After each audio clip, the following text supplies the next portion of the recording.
మేము నెల కింద వామపక్ష పార్టీల ఆధ్వర్యంలో ఫ్యాక్ట్ ఫైండింగ్ కోసం పోయినప్పుడు ఎంత టెంపోలో చెప్పారో అదే వాయిస్తో ఈరోజు చెప్తున్నారు వాళ్ళు. అంటే వాళ్ళు ఇప్పటికీ కూడా ఏ మాత్రం జడవకుండా తమ అభిప్రాయాన్ని ఏ మాత్రం మారలేదని, మేము చాలా గట్టిగా ఉన్నామని, మా జీవితాలు మేము జీవిస్తామని, ఎట్టి పరిస్థితుల్లో మాతో మీరు వేలు పెట్టకండి అనేటువంటిది చాలా స్పష్టంగా వాళ్ళు చెప్తా ఉన్నారు. ఇది మంచి విషయం. అంటే ఇక్కడ మనము స్పష్టంగా ఈ రౌండ్ టేబుల్ తరఫున ప్రభుత్వానికి ఒక మెమోరాండం లేదా మన అప్పీల్, మన తీర్మానం అనేటువంటిది వెళ్ళాలి. ఒకటి, ఆ రోజు ప్రకటించిన నాటి నుంచి ఈ రోజు వరకు పోలీసు యొక్క దమన నీతి, అరెస్టులు, జైళ్లలో ఉన్నటువంటి వాళ్ళు ఇంకా అక్కడనే మగ్గడం అనేది, యువకులు మగవాళ్ళు ఎవరు కూడా గ్రామంలోకి రానటువంటి స్థితి ఇప్పటికి కూడా ఉన్నది.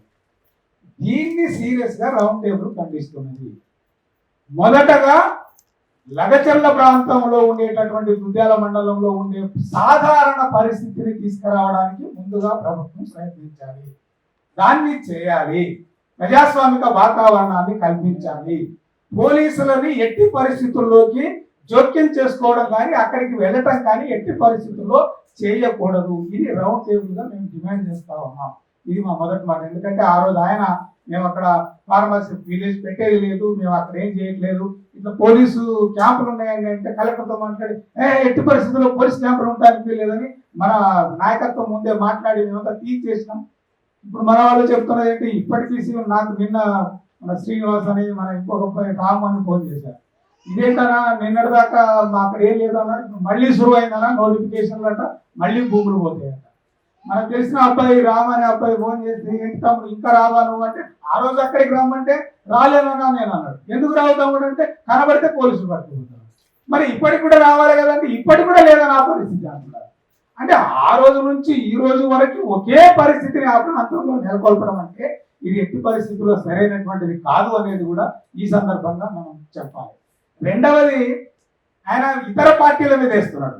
ఈ ఘర్షణ ఏదైతే ఉందో బీఆర్ఎస్ వాళ్ళు చేస్తున్నారు అనేటువంటి మాటని ఆయన వాళ్ళ ప్రోద్బలంతో చేస్తున్నారు అనేటువంటిది.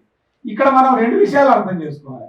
ఒకటి, ప్రజలకు ఉండేటటువంటి సహజమైనటువంటి ఆవేశంతో వాళ్ళ హక్కుగా మా భూముల్ని మేము విడవమనేటువంటి కోణంలో ప్రతిఘటన చేశారు వాళ్ళు. ఇదేదో వాళ్ళు హింస చేయాలని, కారు మీద అర్థం వేయాలనేటువంటిది కాదు. మా భూములు ఎట్టి పరిస్థితుల్లో మా నుంచి పోవడానికి వీల్లేదు అనే పద్ధతుల్లో వాళ్ళు ఒక ప్రతిఘటనను అక్కడ మాత్రమే చేశారు వాళ్ళు. దీన్ని తీసుకోవడానికి ఆయనకి ఎట్లుందంటే, నా నియోజకవర్గంలో నా ప్రజలు వ్యతిరేకిస్తున్నారు అని చెప్పడానికి ఆయనకి అడ్డం వచ్చి, ఇగో అడ్డం వచ్చి ఇది బీఆర్ఎస్ అనేటువంటి ప్రయత్నం చేస్తారు. బీఆర్ఎస్ వాళ్ళు నిజంగా చేసుకోవచ్చు. ఎవరైనా కూడా ప్రతిపక్షంగా ఉండేటప్పుడు మేము భూములు ఇవ్వమని అన్నప్పుడు ఇవ్వకండి మరి అని ఎవరైనా అంటాం కదా. ఎవరికైతే మేము ఇవ్వటానికి వీలేదు, మేము ఇవ్వం, మా జాగాలో మేమే ఉంటామని చెప్పి మాట్లాడితే ఖచ్చితంగా ఎదురు ఉండేవాడు ప్రతిపక్షం వాడు ఎవరైనా కూడా ప్రజాస్వామ్యయుతంగా అది దట్ ఈస్ యువర్ రైట్, నువ్వు దాన్ని కొనసాగించి అంటారు. అట్లా బీఆర్ఎస్ వాళ్ళు కూడా అని ఉండొచ్చు కాక.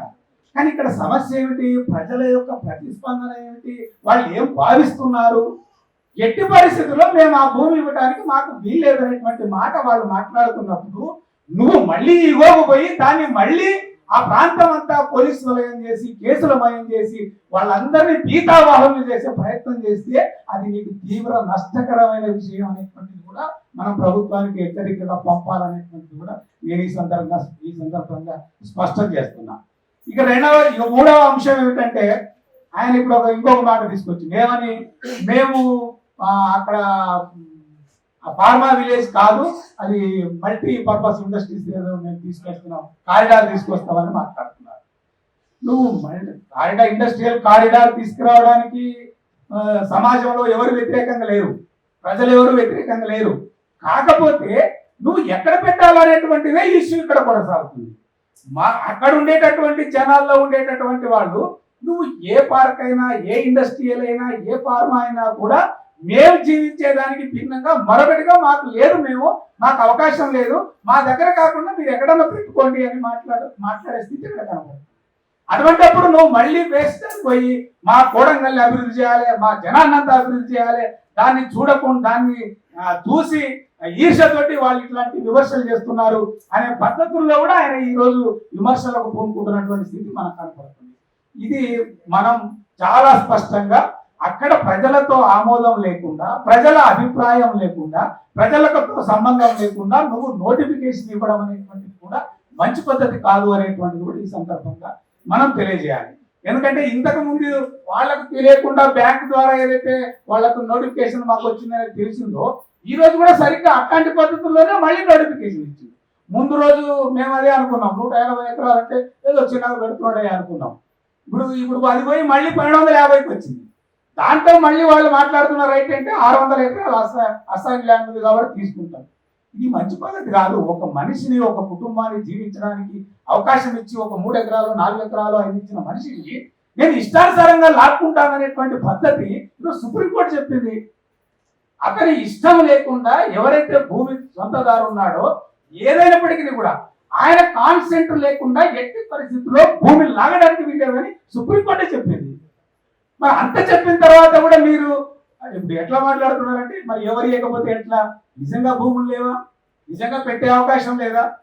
ఆ రోజు పోయినప్పుడు కూడా కోడంగల్ ప్రాంతంలో మిగతా ఎక్కడెక్కడ భూములు ఉన్నాయనేటువంటిది. ఎందుకంటే ఇండస్ట్రియల్ కారిడార్ అంటే అన్ని ఫెసిలిటీస్ కల్పించడానికి ప్రభుత్వానికి మౌలిక వసతులు చేసే అవకాశం దానికి ఉంది. కరెంటు, రోడ్డు, మిగతా సౌకర్యాలు అన్ని కూడా ప్రభుత్వమే చేస్తుంది. అట్లా చేసేటప్పుడు అది ఎక్కడైనా చేసే అవకాశం ఉంటుంది. అట్లా కాకుండా ఆయన ఎందుకు మాట్లాడినా నాకు తెలియదు, కానీ మేమంతా పోయినాం. తొండలు కాదు కదా, అక్కడ పనులు కూడా కనబడే పరిస్థితి లేదు. ఎందుకంటే ముప్పేట పచ్చని పొలాలు చాలా స్పష్టంగా చాలా బాగా కనబడుతున్నాయి.